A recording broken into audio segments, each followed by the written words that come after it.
For my brothers never had an ear to hear them. These the bricks for our sisters help us build it. If I could be a black fly on the wall, I can hear and see it all and have the mind of a god. Black, black, black, black, black, black. Fly, fly, fly, fly, fly, fly. Black, black, black, black.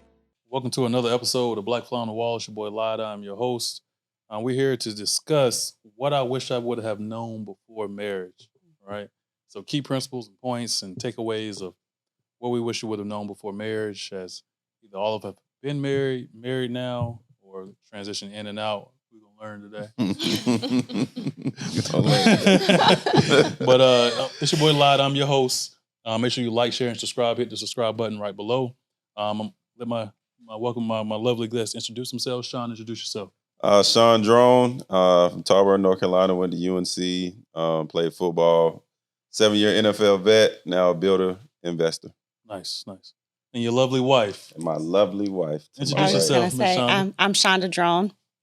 I am a real estate agent here in the Triangle. I go by the Triangle's housewife, and I'm very much Sean's wife. Nice.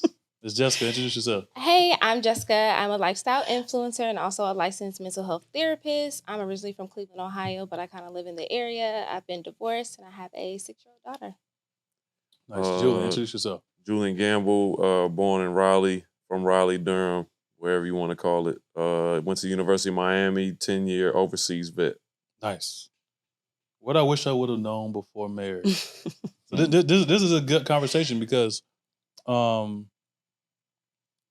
I think no matter if you're in a healthy relationship, whether you've been divorced, whether you've been recently married, engaged, or whatever it may be, you still can learn something from things that you wish you would have known. Mm-hmm. Whether big, whether small, whether, short, whatever it may be. It's things that we wish you would have known. Sean, what is something you wish you would have known before you got married? It's not funny. I was about to say, yeah, never mind. But no, I don't know if there's anything that I necessarily regret that I didn't know. I think I accept and grow and like the fact that, as you marry, you learn things. Mm-hmm. I think I went into marriage, my mom and dad, they were married, still married. I had a great example of marriage, the ups and the downs. Mm-hmm. And I knew once I was married that, this is a lifelong thing. There's no in and out, and, I kind of went into marriage I was excited for one because, I married my best friend. But other than that, I can't say that there's a particular thing that I wish I would have known. Maybe I'll think of something later, but now... We'll talk about it off camera. Julian, what's something you wish you would have known before marriage? Honestly, the first thought that comes to my mind is that we was going to have to pick what we eat for dinner every night the rest of our lives. Ooh, that battle, boy. I wish I would have knew that, for real. That because you got to, really put that in the wedding vows, I feel like. I mean, it's literally a discussion. Other than that, just like Sean said, argument for sure. Yeah. But I don't think there's any particular thing I can put my hand on that's like, I really wish I would have knew that. I went into it, totally in love with my best friend, and just ready and willing to learn that it's a living, breathing thing. It's going to change every single day, every single year. It's going to change. So, but nothing I can think of that I really wish I would have knew. Sean, I was going to say that it's going to... No, I think it's going to change. Okay. So you get married to your best friend, you get married to somebody you're super excited. And there are going to be times where, hey, this isn't so much Sean is always going to be my best friend. I don't think that there's any change in that. But sometimes I don't like him. Mm-hmm. Sometimes I'm and you think that marriage is this beautiful, blissful thing all the time. And in opposition of Sean, I didn't have a lot of influence or what to look at, or my parents were divorced when I was in the 3rd grade, and so I didn't have this example set for me, so I knew what I didn't want marriage to look like, but I think that I just felt like it was going to be greatness all the time. And I think that there are changes. There are things that happen within your marriage. And I think that that was something that I kind of was a little bit caught off guard with. Yeah, because like if we're not like really sat down and educated, like, hey, this is what marriage is about. Right. We go into it with a mindset almost like fairy tale. Right. Like we're actually our biggest example is going to come from what we see on TV. That's right. And then TV doesn't always truthfully portray what marriage is really about, like the in-depth level of communication that's needed to really be successful. Jessica, what is one thing you wish you would have known before you got married? I was literally going to say that marriage is not a Disney princess story, like love story, happily ever after. It's not Cinderella. It's not Sleeping Beauty. It's not Beauty and the Beast. It's it's wild. It can be wild. It can be. So I think let go of that perception of this Disney princess idea of what marriage is. Because, I mean, in all actuality, marriage is work. Like, it requires work to wake up and be faithful to your spouse every single day.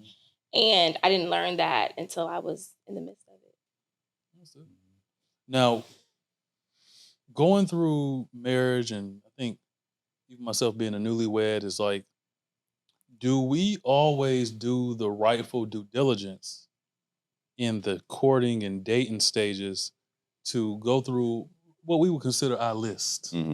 All men have a list, all women have a list of the things they really, really want to check off that they assess in their partner to when they believe like, okay, this is somebody I want to spend the rest of my life with. He or she checks these boxes and I want to commit to this person. Do we always make sure that process is so delicate and so fine-tuned and so intricate? Or are we also sometimes just, we in love and we traveling and, you know what I'm saying? We look good together in photos and, you know, her breath stink in the morning, but she still look good. You know, or is it, do we not always put the amount of attention in that dating process that we need? I think for me, to combat what you said, I don't think I had a list. Like I said, I had an example of what marriage, looked like, and not everything in my parents' marriage is perfect. No marriage is. And like I said, I didn't really have a list, but how I knew, other than being, kind of selfless and not being, it all about you, because that's not who I am. So I don't expect my partner to be, anything different. And for me, the only thing that, and I didn't even know this was on my list, even if I had a list, is that I never, to this day, have got tired of being around Shonda Jerome. That's how I knew, because I get tired of some folks now. Like I don't do everybody, right? But I know before in relationship, I'm like, okay, it's time for you to go home. We need a break. Yeah. And with Shonda, it never happened. So I'm like, this is what I guess my list is supposed to be. Then right. Yeah, she already checked that box, and it may sound simple, cliché, but it's literally the truth, and that's how I knew. Shauna, if ever, when did you know Sean was the one? I tell this story all the time. Sean and I did things a little bit backwards, and so I was pregnant with our daughter, and we had our baby shower and it was wonderful. And we went to lunch or something afterwards. It was a later lunch. And there was a gentleman who I'd had dealings with previous to Sean. And he was there. He was like with a big party. And he was there and they pretty much sat us right next to this party. And this gentleman, it was uncomfortable. And Sean already knew about it. He was aware. And I said, I'm going to go to the restroom. He asked me when we first got seated, he said, do you want to move? And I was like, no, it's not a big deal. We're not going to do that. Because you don't like confrontation. Not even confrontation. It wouldn't have been confrontation. But you want to move, we can move. Right. It wasn't so much confrontation. It just was like, some discomfort. Yeah. And then I said, no, don't worry about it. It's good. We can sit right here. I got up. I went to the restroom. I came back. I looked for Sean at this table and he had moved. And it wasn't like, he was uncomfortable. It was just that he knew that I was uncomfortable, and I knew that he would take care of me. I knew that he would like make it to where I was going to be comfortable, and that was his priority. That's right. And so like that, at that point, I was like, ooh, he's my husband. I love this. Aww. Yeah. There you go. I think for me, man, I tell my wife, we laugh about this all the time. We had just met and I had just moved to Richmond. And I was putting it off. Like I was somebody who like had all their wisdom teeth whenever they were like 30. I just never had a problem with them. Right. You got all yours? See, there you go. Yeah, me too. I'm like, if it ain't broke, don't fix it. I'm like, you better go cutting on me just because it's the standard. I'm like, I don't trust y'all anyway. So I'm like, I'm not having no problems. But then I knew about a year out, I was like, I'm gonna have to get these wisdom teeth taken out because they become impacted. I'm like, all right, I don't want to have no problems long term. Where everybody knows, like my wife is a nurse practitioner. Like I met her, and I told my mom, I'm like, my mom was like 3 hours away, and I'm like, look, I gotta get these wisdom teeth taken out, but they still gotta have somebody drive me home. So I told Keisha, I was like, yo, do you mind going with me to the dental appointment and then driving me home? And she ended up taking care of me. That's the first time she met my mom virtually because my mama don't play. Everybody knows my mama. No, she don't play. And so she had Keisha's number. So she like, how my baby doing? And they was talking and I'm under like coming out of anesthesia. And that was the first time she met my mom. And so it was like, okay, like I feel like I found the one because simply if somebody can take care of me and my most vulnerable and she could kill me because I'm coming out of anesthesia, I can't defend myself. Yeah. I'm like, all right, that's somebody I can rock with. That's right. And so I think during that moment of sickness and in health, you know what I mean? I learned that early on that I have somebody who's responsible, who's somebody who's humble enough and vulnerable enough to be open to, you know, and then the relationship kind of manifested and progressed from there. And I think sometimes like situations, like that was a situation, right. yours was a situation. Situations oftentimes teach us who people are, you know, without even having to coach them or talk them up to be something or do something or present in a particular type of way. I think them being themselves is because that's what you marry, somebody who's authentic. Right. I mean, even when you talk about like checking the boxes, like just like Sean, I mean, I don't think I really had a list, but I think you have to have core characteristic values that you see in your significant other that attract you to them outside of just the physical. I think our physical attraction as men can definitely change. And if the wind blow a different way, we can be physically attracted to someone different. Facts. But when you know you have an emotional and a spiritual connection with somebody, it feels different and it's deeper than that. So I think that's what I found early. I mean, literally like maybe at first sight, honestly. Like I walked into a gym and I was with my best friend and loving basketball. And you know, my wife was working there. She wasn't playing. We were at the Y. And he was like, you know, sign my boy up. She was like, who is he? And that kind of was like, all right, I kind of like that because a lot of people already know who I am. Right. Like, you don't know who I am? Challenge you a little bit. Bruh, I ran that gym crazy that day. Like, you don't know who I am when I leave this. But she was different and challenged me in different ways, emotionally, mentally, that we connected very early that I feel like we were on the same page with ultimately what we wanted to be.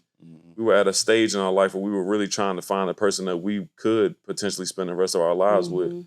And I think, you know, once I saw that, she still continues to this day to push me to get me outside of my comfort zone because that's where I'm truly going to grow. Right. I like that, man. Yeah. Jess, how we talked about this before and Offset and all these good things, but how important is effective communication in a marriage? Oh, it's one of the top things in a marriage because if you do not effectively communicate, you don't really know what's going on with one another, which can cause problems because you guys are not on the same page. And when you're in a marriage, you guys need to be on the same page. And that starts with communication. Because I know you mentioned before that like you're a person that kind of likes to get into it and get down to the nitty gritty. Would you say that you replicate that same energy in relationships, or is it a little different? Because emotions, when you're emotionally involved with somebody, that's different than relationships with your friends. Yeah, absolutely. And when I say I'm complete opposite, I clam up. Wow. It is like, but then also for me, with me being a therapist, I think a lot of times I go down to that little girl and I just clam up. I minimize myself when I'm in a relationship. And clearly I know that's not always the best thing to do. But if I'm being honest, that's what happens. And so sometimes I feel like I can't always express myself because sometimes I also, you guys have like egos or whatever. So it's like I'm trying not to like protect the ego, right? And so then part of that is like, oh, wait, do I say this? Well, how can I say this in love so it doesn't come off? Right. So then I'm overthinking everything. So I feel like I can't be 100% because I don't want to hurt that person's ego. Yeah. So I think too, a woman. See, a man can walk around and be the titan of his arena in sports and real estate and whatever he's doing, business, whether he's a CEO, VP, whether he's sales, whatever it may be, he could be the top dog. But as soon as he get around his woman, it's like it's like you almost get down to little boy. Like sometimes I can't even feed myself. I ain't gonna lie. For real, take care of me, please. Right. Oh, her. Yeah. Sometimes I can't. But hey, that's kind of like if that's the type of man you are, that's honestly what you look for. Is because I think the men can relate. Is like when we step outside, we got to have a certain type of focus. We got to have a certain type of resilience. We got to have a certain type of awareness, and that elevates even more whenever you in the community with your family, or whenever you at home. Like with men, it's like you always in protection mode. Always, you always on go. And so at the times and the moments that you do have, it's like this is the time where you can be vulnerable and get that love from your woman that you seek. And I think for me, knowing that I needed a woman that was open to that, like open to being nurturing, open to having the physical touch, like we talked about the love languages earlier. And so I think having somebody that was open to that and it was key for me, because I want to feel like whenever I come home, like that's the time that I can take my hat off. And it's your safe space. It's my safe space. Yeah, it's my safe space. Step into the vibrant world of Culture Boutique, your go-to fashion haven nestled at 518 East Trinity Avenue, Durham, North Carolina. Culture offers a meticulously curated collection that seamlessly blends the latest fashion trends with a dash of cultural elegance. Their racks showcase an array of styles, from eye-catching prints that pop with color to timeless classics that exude sophistication. What sets Culture Boutique apart is their commitment to celebrating the culture through clothing. And at the helm of it all is the owner, Maurice, a fashion enthusiast with an unwavering passion for uniting cultures through style. But don't just take their word for it. Their satisfied customers attest to the unbeatable quality and variety they provide. Whether you're seeking a show-stopping outfit for a special occasion or simply wanting to refresh your everyday wardrobe, Culture Boutique is your destination. Join them at 518 East Trinity Avenue, Durham, North Carolina, and let them help you tell your unique story through fashion. Come and embrace diversity in style through Culture Boutique, where every outfit narrates a rich tale of culture and individuality. Visit their website at shopculture.online to explore their latest collections and start your fashion journey today. Julian, what would you say some things that you've learned through marriage about yourself, your own personal growth, absent from being a father, absent from being a husband? What is something that you learned about yourself? I feel like you can truly explore your full capabilities. Who we are as individuals is very important when it comes to a marriage. And I'm definitely very emphasizing that when it comes to my wife, that we have to both be great individuals and continue to grow individually for us to come together and be able to grow in our marriage. I love to serve. I mean, I'm honestly not great at receiving help, but I'm want to be the first person that you call when you need something, because I'm reliable. I care. Even when it comes to friends, I don't really have friends. If you my friend, because I treat you like family. I got family and that's it. We know we got associates and colleagues and whatever, mind you, but I mean, I've been playing overseas for 10 years and I literally a couple of weeks ago saw my teammate from my very first season that was my vet, and it was like seeing my brother again. So, 10 years out, you have these types of relationships. It's just I'm learning of how I can continue to serve at an even higher level. And I'm chasing this quote unquote perfection for myself. How can I be a better husband? How can I be a better father? How can I be a better son, a better brother, or a better friend in every way? But constant introspection. whenever something happens, I'm not looking at who else did something and yourself. Yeah, me first. Accountability. It doesn't matter what happens. If I played a game in the summer league 2 weeks ago, we lost in overtime. I had 43, but we lost a game. So I'm thinking if I would have made 2 more shots, we would have won the game. It's like, nah, bro, you had 43 points. Like, no, it's not about that. It's like, what can I do to be better? And I think, just being in marriage, like I'm constantly looking at ways that I can try to be better. How can you improve your representation? Absolutely. Shonda, how do you handle conflict in your marriage? How you handle it? We're I think a lot better. I don't handle conflict well in general. That's just kind of my personality. I don't like it. I kind of shy away from it. I love my peace, and I've been very vocal about that. But I think that, today we've had a few conflicts. And so, no, not today, but 9 years in, we've had, my boy Shonda, tell him, back up, we've had enough conflict in that, a lot of our, I was going to say this earlier, but like, I will go to Sean and say like, okay, we need to have a grown-up conversation.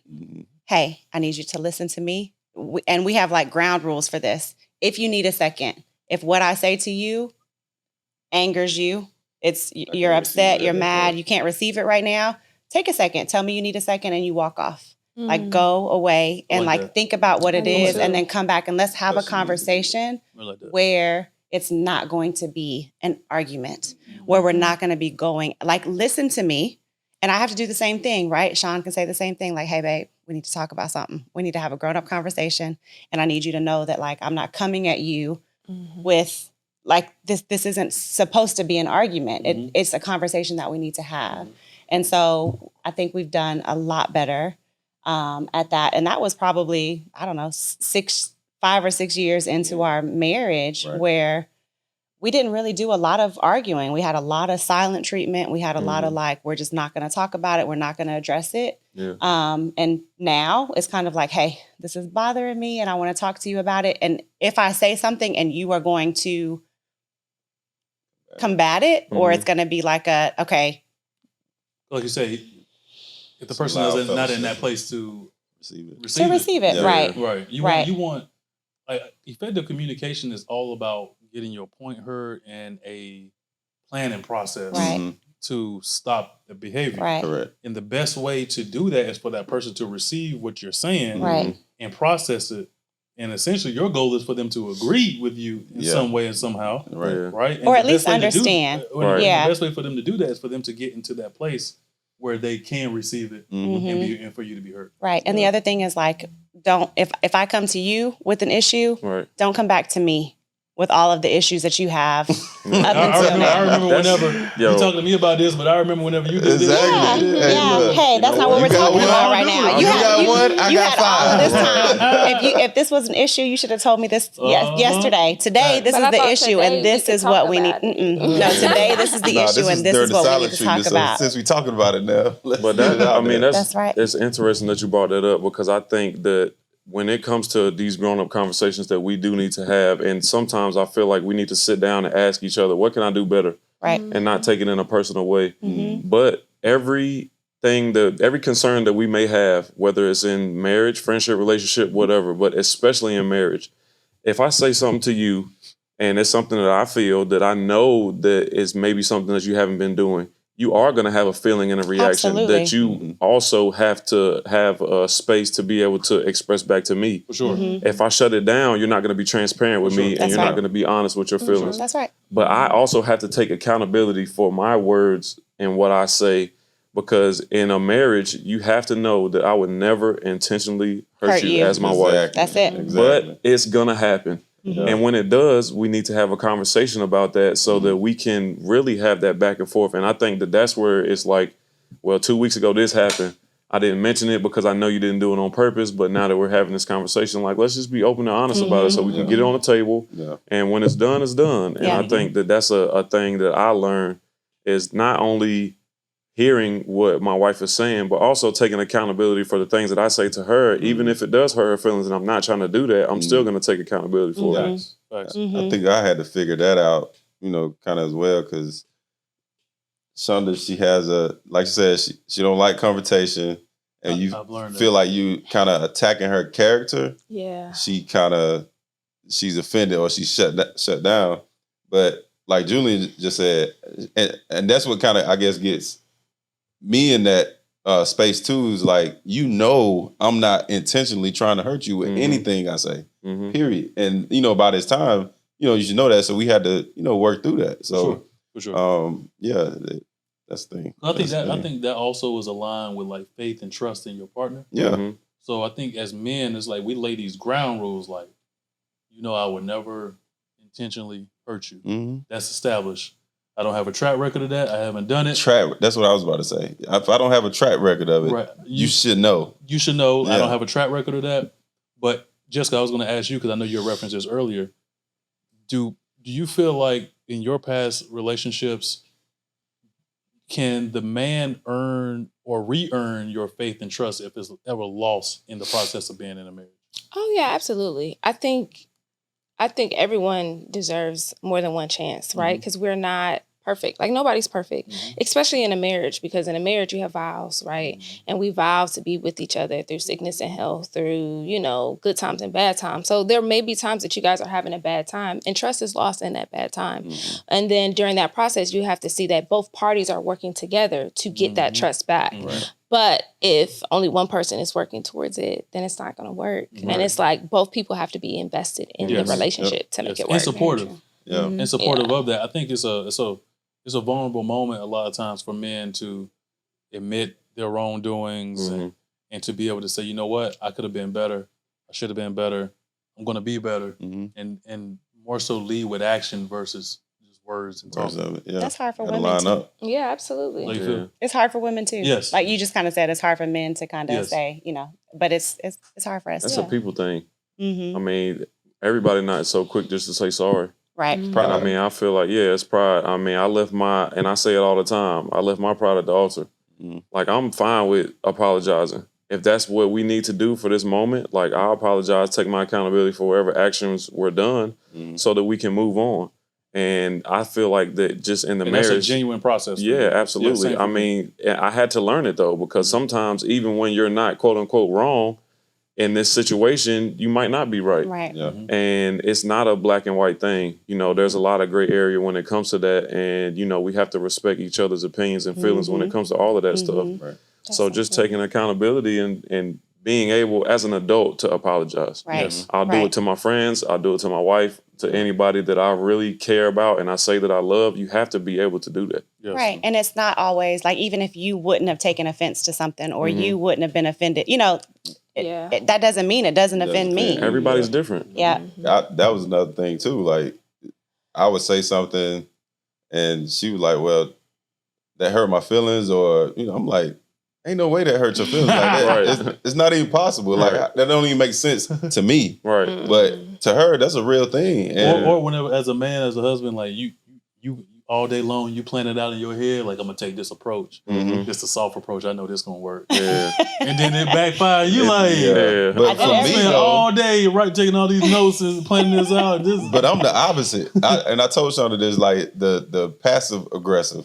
And we had to, work through that. I'm like, I've been coached all my life.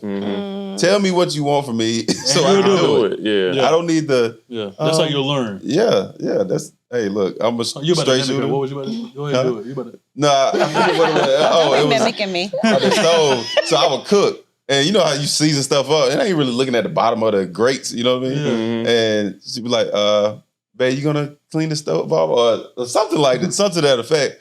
And I told her, I'm like, look, if you want me to clean the stove, babe, come clean this mess off the stove. Like, don't leave nothing out here like that. Talk to me like that, straight up. But I can't talk to her like that. Right. And coming out of football, I had to also learn she's not my teammate. She has a sensitivity. And a lot of ex-military people deal with the same thing. Of their commanding officer talking to them a certain type of way, or they're talking to lower-ranking officers that certain type of way, and they get out of the military, and it's like the wives is like, or the husband is like that. I ain't your commanding officer. I ain't your teammate. Right. This is not the locker room. Right. Yeah.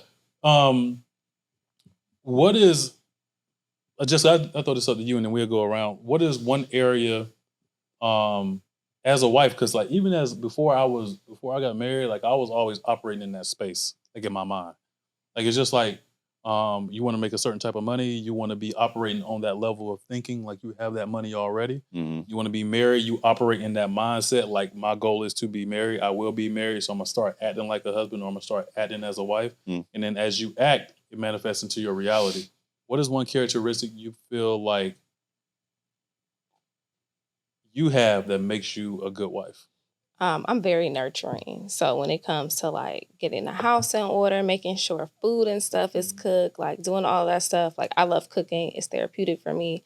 So when it comes to meals and stuff, like Nice. I'll meal prep, like whatever. I just, left my boyfriend's, he lives in Charlotte. I live here in Raleigh. And so I just meal prepped for him for the whole week because he works crazy. So it's like, that's one less thing he has to worry about because I've already taken care of that. So I try to think about things that I can do to make his life easier. So. And then that aligns, he probably receives that and that aligns with, he feels like, well, this is helping me serve my purpose in working, in business, in generating the income I want to generate or making these business deals because I don't know how to come home or eat out or do these other things. So like, this is more so supporting the purpose. And when you support a man's purpose, like that's like, gold, essentially. Yeah. That's like the key to a lot of things. It's like same for you. It's like you want to take a contract and overseas or whatever it may be, and your wife is supportive of that. It's like, wow, I feel like I found my one because she's also supporting my purpose in my life. Right. Yeah. What is one thing that you would say that makes you one characteristic that makes you a good husband? I just think I'm a protector at an elite level, and I mean, you would think that that's just like if anybody tries to do something to you, I'm gonna stop them. It's like. From the very beginning, I've always treated her different than everybody else from the way that I communicated to her. When you're around your boys, you're going to be around your boys. Like, I don't use profanity in any conversation with my wife. And she asked me, even before we got married, like, why are you like this? And I said, I just want to show you that you're unlike anybody else. That I'm elevating you to a place in my life where you're special and you know that, and I'm going to keep you first. I mean, I love our children with all of my heart, but I keep my wife first and I make sure that she knows that 100%. And feels that. So I'm protecting her mind, I'm protecting her spirit, I'm protecting her emotionally. And I just think that that's something that sets me apart from a lot of other people because I mean, you get this like a lot of praise when it comes to our marriage. A lot of people say we're goals, okay, love and basketball, fantastic. But I want to be a transparent, real example of just being a good husband. I don't feel like I'm better than the next man. I'm trying to be in a space where I can connect with other men and grow, and iron sharpens iron. I want to learn from Sean on things that works in his marriage and how he is as a husband, as a father, so I can take that into my story and make that greater. And in turn, help you being a newlywed and some of the things that you will meet on your journey in marriage. Even with being two different people, we all go through some of the same things. Yes. Just when it comes to married people. So it's like a sport. Like absolutely. You're going to have tough practices. That's one thing that every athlete going to know. Practices may be tough. 100%. So it's like some things as being married, like there's some things that you will encounter. Whether it's managing finances, whether it's how you were raised when it comes to parenting children may be different from how your wife was raised. It's going to be all so of how that. you see discipline is different from how she see discipline. Then there has to be a conversation like that because my wife was raised as the queen. And that, she do that to you, and now you gotta. And I was raised with a rod and a staff. Me too. So it's like I feel like I turned out pretty well, and so I it's like I almost want to replicate that behavior to my own customization, but then she may see things from a different perspective. And so I think that was another thing. So one last question I was going to ask is, Shonda, what's more important? Which one, not more important. What do you prioritize more consistently? Your marriage or being a mother? My marriage. I feel like Sean is my person. Right. And so we have to cultivate that. We have to do that. And a lot of that comes with, because we have children, we're doing that together. And it's a conversation that we have. So like, I love my kids and sometimes we have different opinions. But typically I try to go to Sean. I try to say, hey, like, this is what's going on with the kids. This is how I'm feeling. Even if I know that that's not quite going to be his response, or he's not going to have the same feeling or the same understanding that I do. And so we have to talk about that first. And then we go to the kids. And like, we come to an agreement, and normally Sean wins, but we come to I compromise. we come to an agreement, and then that's how we, whether it's discipline or love on, or, if they're going to do something or what they're, whatever it is. But I think that in order for my children to be happy, my husband and I are going to have to be happy. That's right. And they see us all day long, right? They see how we interact. If Sean and I are not on good terms and we're not really speaking, honey, London will be like, what's going on? Why?